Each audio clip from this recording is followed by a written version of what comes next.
How's it going? Welcome to another video. So today we're going to do something that I've been meaning to do for a little while. I have a list on my phone of my top 10 debut albums of all time. I'm a sucker for debuts. I won't lie to you, because I always get a kick out of listening to debuts. I've always said that's the band like at their purest, at their like most inspired half the time. You know, it's like the true of what they sound like before they get influenced by outside stuff and whatnot. So yeah, while some debuts are better, you know, than others in other things, while some debuts are better than others, you know, I always try and find a charm on all of them, you know. So but that list is constantly changing because there are that many bands and there are that many debuts. So we're going to do something just slightly different than that. We're going to do my top 10 self-titled debuts. So yeah, that narrowed it down a great deal. So it made it a tiny bit harder as well, but it also cancelled out a lot of other stuff. So that was very handy. So yeah, that's what we're going to do today. We're going to take my top 10 self-titled debut albums of all time. Obviously in the metal genre. Don't need to establish that so much. If you know anything about me, you've seen any video, you can probably already guess what number one is. But hey, if you haven't figured that out yet, then oh well, strap in. It's going to be a fun go. So yeah, without further ado, I reckon we just get straight into it with number 10. I've gone for some folk metal, and I've just realized my CD has the booklet half hanging out. Must be my boy who's been trying to get into my CD rack. Not cool, mate. Number 10 is Ensiferum's self-titled debut. This is, oh look, there's me. This is from, when did this come out? 2001, I'm pretty sure, if I remember correctly. Is that what is it? Yep, 2001. This is Finnish folk metal at its absolute finest. Their third album, Victory Songs, celebrated 18 years on the 20th, and I love that album so much. But honestly, this one is a great hidden gem in the catalog because, like, well, for one thing, look at the album cover. It's pretty folky. It's just a guy standing on a boat, you know, ushering you to be like, come with me. But like, if you like folk metal, then honestly, give this album a listen and you'll thoroughly enjoy it. It starts with an intro, as I think all Ensiferum albums start with an intro, and then it goes into Hero of a Dream, which is honestly just so much fun. I love that one. But Token of Time, the next song, that one's a big standout on there. Guardian of Fate is awesome. Old Man is fine. Little Dreamer is probably my favorite off this album. That one's honestly so fun. It's obviously folky, but it's got a real folky calm section in the middle. Really fun stuff. Wind Rider is good. Treacherous Gods, that one's awesome. Battle Song, Goblin Dance. Honestly, it's a fun little album, and it sounds like Ensiferum. You know, there isn't too much differentiation between this and the second album, Iron. So, you know, it really sounds good, and I really like it. I jammed this one quite a bit. So yeah, number 10, Ensiferum. Hopefully we won't get so much glare. Number 9 is black metal Burzum, the Burzum self-titled debut from 1992, I'm pretty sure. It tells me here, yep, right there. Written midwinter 1992. If you know anything about black metal, second wave black metal, you're probably going to be familiar with this album. This album is probably the scariest sounding album that I own, that and possibly the Death Crush EP from Mayhem, but this one is a lot more atmospheric driven than Death Crush. But good God, the vocals on this, that's probably what gives this album the scariest title. Do you know what I mean? Like, good God. If you've heard anything from Burzum, you know what I'm talking about. But if you haven't, imagine the shriekiest screaming ever. It's not in the same vein of like DSBM. It's not like Silencer or anything like that, Life Lover and whatnot. It's just on its own world. Riff wise, yeah, it's a bit basic and sounds a lot like stuff we've heard before, but then at the same time, what debut doesn't have heavy influences from other stuff? You know, Feeble Screams from the Forest Unknown, great opening song. That one's awesome. Air, Lord of the Deeps, easily one of the best. Black Spell of Destruction, you know, great stuff. Channeling the power of souls into a new god. You know, it's just brutal, scary black metal. It's fantastic. War is a big standout on this album. And the one I'm holding, it comes with the Ask EP. Unfortunately, it doesn't come with like the church burnt cover though. A Lost, Forgotten, Sad Spirit, My Journey to the Stars, and Dungeons of Darkness. That is the Ask EP. So it's cool that it's on here. But yeah, it's a selective taste, this album. It's definitely for the colder days of of our lives. But yeah, when it's on, you can't help but be transported to a whole nother world, and that's what black metal is. Black metal is more about emotion and atmosphere rather than taking it at face value. So yeah, number 9, Burzum. Go back a ways now. Number 8, I've gone for Rush's debut. Yeah, this one is a wild card for me, you could say. I haven't listened to all of Rush's catalogue. I did set out on the mission to rank all of Rush, and I only got about maybe 4 albums in before I realised that that's a massive, massive feat. But the debut, however, was genuinely a standout to me out of where I got up to. I think I got up to Moving Pictures, I'm not sure. But anyway, I just liked it because it's probably, it's the debut, so it's probably like one of the more simple Rush albums. I'm just putting that out there, you know, like it's very standard hard rock, like, you know, like progressive stuff, progressive rock. There's no 12-minute songs on here. There's no one side devoted to one song kind of thing. It's just straight in your face, just catchy, good stuff. Finding My Way, Need Some Love, Take a Friend, and Here Again. Honestly, side A is damn good. But yeah, What You're Doing, In the Hood, Before and After, Working Man. Working Man's a great closer. Honestly, it's a fun album. I would highly recommend this. This is an OG press as well for those vinyl fans. This was actually my mother's. I nabbed it when I moved out, and I said, hey, let me take this and it will be played a lot more than it will in your house. And she's like, yeah, I don't mind, go for it. So I was like, yeah. So that's number 8, the Rush debut from, this one's from like 1974, I think. Something like that. Does it tell me? Does it tell me? Where's the year? Oh, it doesn't want to tell me. I'm pretty sure this is 1974 though, off the top of my head. So yeah, number 8, the Rush debut. Number 7 is another 70s album, and that is Van Halen. What's a debut self-titled list without Van Halen? While I might not be the most massivist or clued on Van Halen fan, you know, like I've only listened to this and well, I won't lie to you actually. This is the only album of Van Halen that I've listened to in full. I've never sat down and listened to 1984. I've never sat down and listened to Van Halen 2 or Women and Children. You know, I've just stuck with this one because, you know, it's all you need, really. Come on. I don't need to talk too much about this album, but like, you really got me. Eruption. You walk with the running with the devil. Sorry, it escaped me. But yeah, all those ones are great fun. But the hidden gems on here, side B is honestly so much fun. Atomic Punk. I remember finding that thanks to Guitar Hero Van Halen, and I thought that one was great. Ain't Talk About Love, Little Dreamer. It's not a Interferum cover. But Jamie's Crying. That one's awesome. Ice Cream Man, Feel Your Love. Honestly, it's just a party amped rockin' album. It's so much fun. If you haven't heard this, go explore the roots of hard rock and you'll see what I mean. Eruption in itself will blow you away if you haven't heard that. But yeah, number 7, Van Halen. Coming in at number 6, we move up to death metal. We're talking about Deicide's debut album from 1990, I'm pretty sure off the top of my head. Yeah, what more to say about this killer album? I recently ranked all of Deicide albums, so if you haven't had a look at that yet, please go watch that. This one wasn't number 1, but it did get up quite high.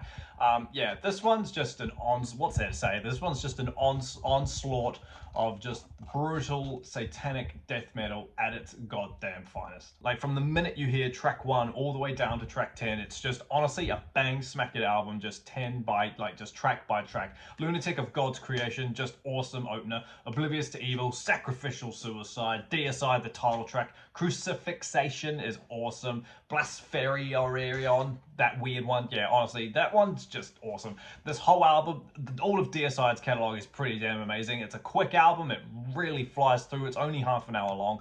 But yeah, honestly, for a debut, what a way to introduce your band into a way that says, hey, here's what I'm about. You know, it's blasphemic, it's death metal, it's brutal, it's fast, it's fucking Deicide. What do you expect? It's a great album. If you haven't heard the Deicide debut, I highly recommend you go check that out. So number 6, Deicide.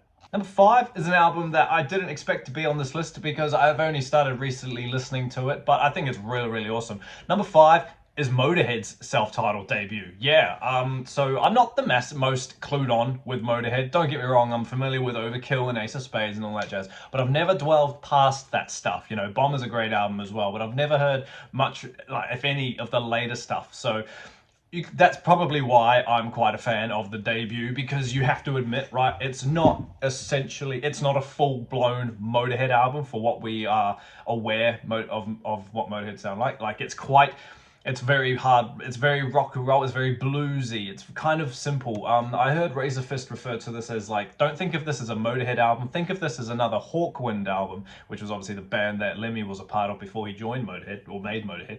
And so it's like a lot more bluesy, and it's a lot more, you know, not as gritty and raw. You know what I mean? It's not as rough edged, but this album is damn catchy and bouncy and fun. I think it's really fun. Another quick album. This one's only half an hour long as well. Motorhead, the title track, I just think is great. What better way to introduce us to Motorhead and Lemmy by being like the first instrument we hear on the first album to be Lemmy's bass. Ding, ding, ding, ding, ding, ding, ding. You know, it's just really fun. The title track is the first song. It's awesome. Vibrator is a tiny bit dumb, but the more I hear it, the more I quite like it.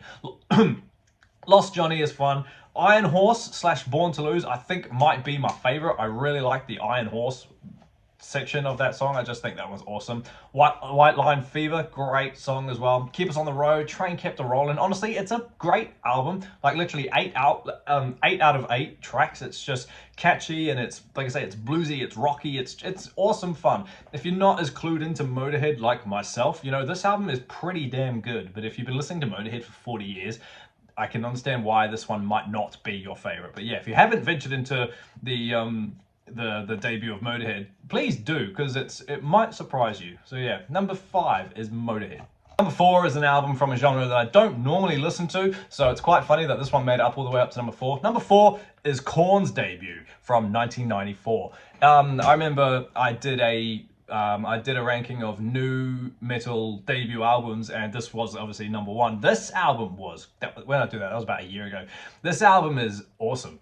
Like, coming from a guy who doesn't really get into new metal at all, this stuff is jolly good. I think it's really fun. Blind is one of the best Korn songs ever, and it's just, from what I've heard anyway, I've heard more than just this album, but still, Blind is just great. I love that one. Need To is cool. Ball Tongue is fun. Clown is great.